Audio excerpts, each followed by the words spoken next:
네, 오늘 사도행전 강의 76번째 시간입니다. 사도행전 이제 23장으로 넘어와서 1절부터 11절 말씀 우리가 살펴보도록 하겠습니다.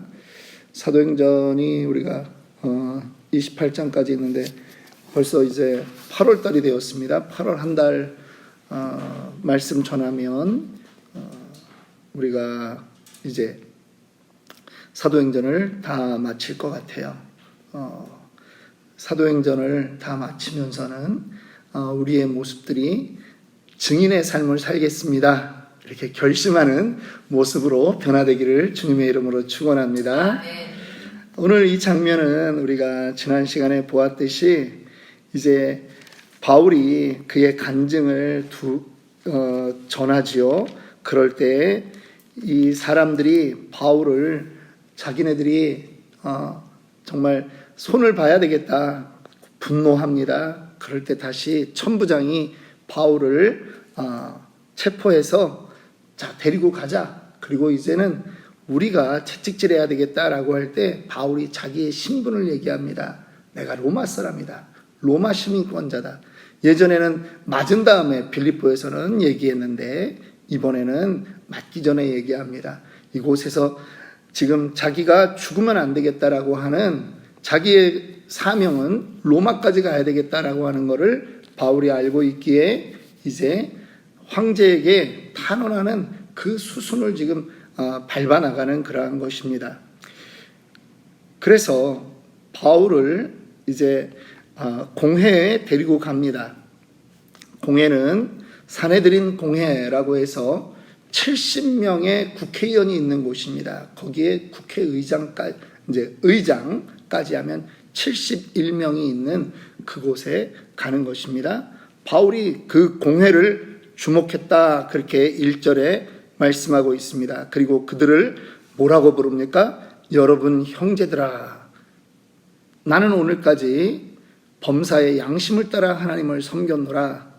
지금 그가 담대하게 말합니다. 여러분, 우리도 이렇게 말할 수 있기를 원합니다. 아멘. 상황과 형편에 따라서 우리가 하나님을 섬기는 마음 자세가 흐트러지는 것이 아니라 나는 범사에 나는 끊임없이 그 하나님을 나는 올바로 섬겼다라고 말할 수 있는 저와 여러분들이 되기를 원합니다. 아멘. 그랬더니 2절에 대제사장 아나니아가 바울 곁에 서 있는 사람들에게 그 입을 치라.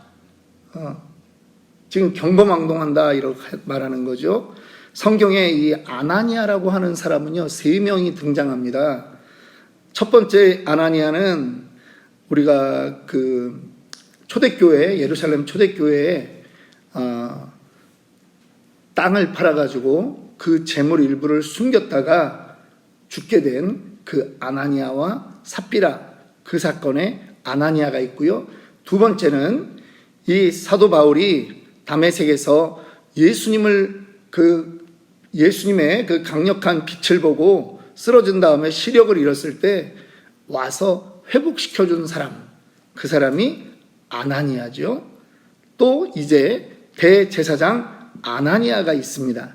이 사람은 기록에 의하면 주후 47년부터 58년까지 약 11년 동안 대제사장 자리에 있었던 그러한 사람을 말하는 것입니다. 왜 아나니아라고 하는 사람이 많으냐? 이 뜻이 좋습니다. 여호와는 은혜가 깊으시도다. 여호와는 은혜가 깊으시도다. 그런데 그 사람도 지금 이 대제사장으로 있는 이 아나니아는 아주 탐욕스러운 사람으로 나중에는 성전에 11조도 횡령했던 그러한 사람이었다라고 기록에 남아 있습니다. 왜 바울의 입을 때려라, 저 말 못하게 해라, 왜 이래 있을까요? 아마 바울이 지금 자기의 눈으로는 죄수 같은데 공회를 아주 똑바로 쳐다보면서 얘기하는 그게 눈에 거슬렸을 수 있습니다. 또 어떤 거는 공회원을 존칭해서 의원 여러분 이렇게 하지 않고 형제들아 이렇게 하는 그것이 거슬렸을 수 있습니다. 또 한 가지는 나는 범사의 양심을 따라 하나님을 섬겼다 하는 그 말이 그의 귀에 거슬렸을 수 있습니다. 그런데 사도 바울이 그 다음에 오히려 그 사람들을 향해서 말합니다. 회칠한 담이여. 그리고 지금 이렇게 말하는 것을 보았을 때 사도 바울은 지금 이 사람이 누군지를 몰랐다라고 하는 거죠. 왜 그렇습니까? 4절 보니까 곁에 선 사람들이 말하되 하나님의 대제사장을 네가 욕하느냐? 그러니까 바울이 5절에 바울이 이르되 형제들아 나는 그가 대제사장인 줄 알지 못하였노라. 지금 대제사장이면 오의복도 달랐을 텐데 이걸 몰랐다라고 하는 거는 이제 어떻게 해석해야 되느냐 하면 지금 로마 이 천부장에 의해서 로마 사람들에 의해서 지금 갑자기 이 모임이 소집된 거죠. 그러니까 이 대제사장도 자기의 복장을 제대로 그렇게 차려입지 못하고 나타났다 이렇게 보는 것입니다. 그런데 바울이 그 상황에서 이 대제사장에게 내가 미안하다. 내가 너 대제사장인 줄 몰랐다. 그러면서 했던 말을 우리는 좀 눈여겨봐야 됩니다. 5절 하반절입니다. 너의 백성의 관리를 비방하지 말라 하였느니라 하더라. 내가 이 대제사장을 내가 비방한 게 아니다. 내가 몰랐다. 성경에는 뭐라고 얘기가 되어 있냐 하면 성경에는 분명히 너의 백성의 관리를 비방하지 말라. 성경에 어디에 기록되어 있어요? 출애굽기 22장 28절에 이렇게 기록되어 있는 거를 내가 알고 있다. 그래서 내가 당신이 그렇게 대제사장인 줄 내가 알았으면 내가 이런 말을 안 했을 것이다. 이렇게 이야기하는 거예요. 바울의 삶에 모든 기준은 뭐가 있냐면 말씀이 기준이라는 거예요. 믿으십니까? 자기의 기분이 아니라 상황이 아니라 말씀이 기준인 거예요. 그리고 바울은 물론 그 당시에 가말리엘 문화라고 하는 거기에 들어가려면요, 이 사람들이 어려서부터 이 모세오경 다 외워야 됩니다. 성경을 줄줄줄줄 외우고서나 거기에 들어갈 수 있는 거예요. 그런데 외운 말씀을 그저 어떤 경우는 말씀을 외우고 말씀을 들었고 말씀을 알아도 그 말씀대로 안 살잖아요. 근데 지금 바울의 행적들을 우리가 쭉 보면서 우리가 느끼게 되는 거는 바울은 말씀대로 살려고 한다라고 하는 거예요. 저와 여러분들에게도 그런 도전이 있기를 원합니다. 바울이 6절 봅니다. 이 공회원을 보니까 그 중에 일부는 사두개인이요 다른 일부는 바리새인인 줄 알고 공회에서 외쳐 이르되 여러분 형제들아 나는 바리새인이요 또 바리새인의 아들이라 죽은 자의 소망 곧 부활로 말미암아 내가 신문을 받노라. 지금 공회원이 두 부류가 있는 거예요. 사두개인 그리고 바리새파. 우리 간단히 사두개인은 뭐를 안 믿는 사람들이죠? 현실 정권을 잡고 있는 사람들이에요. 부활을 안 믿어요. 영을 안 믿어요. 천사를 안 믿어요. 그런 게 어딨냐? 이 사람들은 현실주의자들이에요. 이 땅이 전부다라고 생각하는 사람들이에요. 바리새인들은 바리새 이 말이 뭐예요? 구별된 자, 분리된 자, 아주 강하게 율법적으로 믿는 사람들이에요. 그런데 지금 이곳에서 바울이 그렇게 자기는 바리새인이다. 나는 바리새인의 아들이다. 우리 집이 대대로 바리새인이다. 이 얘기를 하니까 7절 그 말을 한즉 바리새인과 사두개인 사이에 다툼이 생겨 무리가 나누어졌다라고 하는 거예요. 그런데 예전에는 이제 저도 성경을 볼 때 지금 바울이 이 상황에서 모면하기 위해서 지금 이 사람들을 갈라치게 해야 되겠다 이런 생각으로 성경을 해석한 적이 있는데 이번에 이제 다시 이렇게 보니까 우리 이제 바울의 그 믿음과 바울의 행적을 보면서 과연 바울이 지금 잠깐의 위기를 모면하기 위해서 여기서 지금 나는 좀 바리새인들과 사두개인들을 분리시키고 나는 바리새인들의 도움을 받아야 되겠다. 과연 그런 마음으로 지금 이 말을 했을까? 그거는 아니라는 거죠. 그거는 아니라고 하는 것입니다.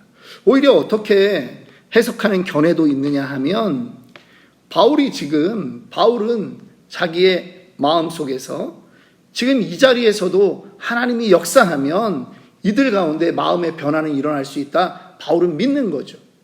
전도의 역사는 일어날 수 있다. 그러면 바울이 이 두 그룹을 이간하기 위해서 그렇게 하는 것이 아니라 오히려 지금 나와 백그라운드가 같은 자들에게 나는 부활의 복음을 이 시간에도 나는 전해야 되겠다라고 하는 게 바울의 생각이 아니었나 저는 그렇게 보는 것입니다. 그러지 않으면 갑자기 말씀에 의거해서 살아가고 있는 그 바울의 모든 행적이 갑자기 순식간에 뭐로 바뀌냐면 기회주의적인 것으로 이 공회원들을 갈라치게 하면서 나는 이 사람들의 좀 도움을 받아야 되겠다. 그런 쪽으로 해석이 되면 전체적인 바울의 행적과 이거는 맞지 않는다라는 생각이 드는 것입니다. 오히려 바울은 선택과 집중을 하는 거예요. 바리새인들은 적어도 부활을 믿고 있거든요. 그러니까 내가 지금 이 당하는 고통은 예수의 부활을 전했기 때문에 나는 지금 이 고통을 당하고 있다. 너희 부활을 믿지 않느냐? 내가 사람들에게 전했던 것이 무엇인지 아냐? 예수의 부활이다. 내가 목격한 그 예수의 부활을 나는 전했기 때문에 내가 지금 오늘날 이 자리에 너희 앞에 서 있는 것이다 라고 하는 것을 오히려 담대히 이야기하는 거죠. 그래서 저는 오늘 이거를 바울의 선택과 집중으로 그렇게 보는 것입니다. 그러니까 정말 사람들이 편이 나누어진 것도 나누어진 것이지만 사람들이 어떻게 생각하느냐 하면 9절 말씀입니다. 크게 떠들세 바리새인 편에서 몇 서기관이 일어나 다투어 이르되 우리가 이 사람을 보니 악한 것이 없도다. 혹 영이나 혹 천사가 그에게 말하였으면 어찌하겠느냐. 그 중에 어떤 사람들은 이제 저 바울이 이럴 만한 이유가 분명히 있었을 것이다 라고 하는 쪽으로 지금 그들이 그렇게 마음을 여는 사람들이 있는 것입니다. 자, 어쨌든 이 상황에서 또 두 파가 나뉘어 있기 때문에 천부장이 그를 보호합니다. 그리고 그를 빼앗아 가지고 영내로 들어가니라. 10절 마지막 절입니다. 자, 영내로 들어갔는데 그날 밤의 사건을 오늘 우리가 마지막으로 읽고 마칩니다.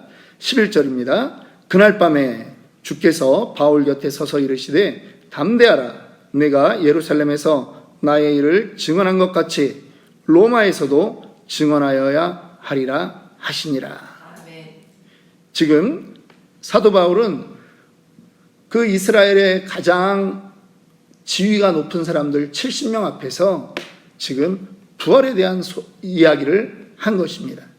그런데 지금 그 밤에 주께서 나타나서 말씀하시는 거예요. 담대하라. 너 로마까지 가야 된다. 주님이 확실하게 말씀해 주셨습니다. 여러분, 인생을 살면서 우리는 때로는 기도하면서 하나님 음성 들려주세요. 음성 들려주세요. 그런 기도할 때 참 많습니다. 그런데 여러분, 우리가 비록 매번 주의 음성을, 피지컬한 음성을 이렇게 바울처럼 듣지 못할 수 있습니다. 그러나 성경 66권 안에 하나님의 말씀은 다 있는 것입니다. 하나님이 우리에게 동일하게 말씀합니다. 오늘 하루도 담대하라. 담대하라. 증인으로 살아라. 증인은요, 증언하는 자예요. 증언은 입 다물고 있는 게 아니라 선포자라는 얘기예요. 우리의 생명이, 우리의 건강이 그 사명을 다할 때까지는 결코 끝나지 않는 것을 우리는 믿습니다. 지금 사도 바울이 지금 그 증거입니다. 사도 바울이 지금 아무리 위기 속에 있지만 그가 담대할 수 있는 것은 주님이 말씀합니다. 너는 로마까지 가야 된다라고 하는 그 확신이에요. 사명자는 그 사명이 다하기 전까지 하나님이 데려가시지 않는 거예요. 우리는 그것을 믿는 것입니다. 아멘. 오늘 하루를 살면서도 우리는 내가 건강관리 잘해서 내가 젊어서 이렇게 멀쩡하게 살아있다. 그게 아니에요. 복음 전도자의 사명을 아직 다 완수하지 않았기 때문에 살아있는 거예요. 우리에게 삶의 목적이 분명한 것입니다.